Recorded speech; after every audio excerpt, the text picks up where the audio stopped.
മുസ്ലിം ലീഗിന്റെ സീറ്റ് വിഷയം ഹൈക്കമാൻഡിനെ അറിയിച്ചിട്ടുണ്ടെന്ന് K Muraleedharan M P. Seat വിഷയത്തിൽ ഒരു കലഹം UDF-ലും ഉണ്ടാകില്ല.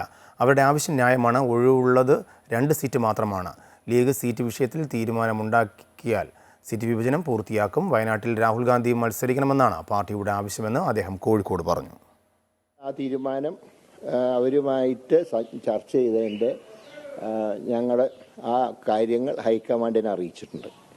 അതിൽ തീരുമാനമെടുത്ത് അറിയിക്കേണ്ടത് ഹൈക്കമാൻഡാണ്. കാരണം ഇപ്പോൾ 18 സീറ്റുകൾ ഞങ്ങൾക്ക് സിറ്റിംഗ് മെമ്പർമാരുണ്ട്. 2 സീറ്റാണ് ഒഴിവുള്ളത്. ഒന്ന് ഞങ്ങളുടെ ഭാഗത്തു നിന്ന് മറുഭാഗത്തേക്ക് പോയ കോട്ടയം സീറ്റുണ്ട്.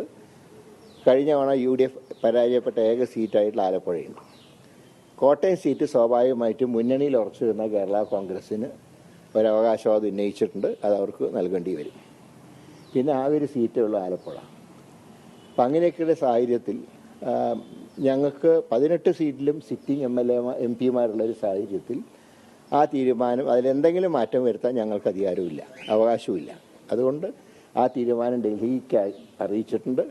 ഡൽഹിയിൽ നിന്ന് ലഭിക്കുന്ന ഡൽഹിയിലും ഹൈക്കമാൻഡിൻ്റെ പ്രതിനിധികൾ എല്ലാവരുമായിട്ട് ചർച്ച നടത്തുന്നുണ്ട്.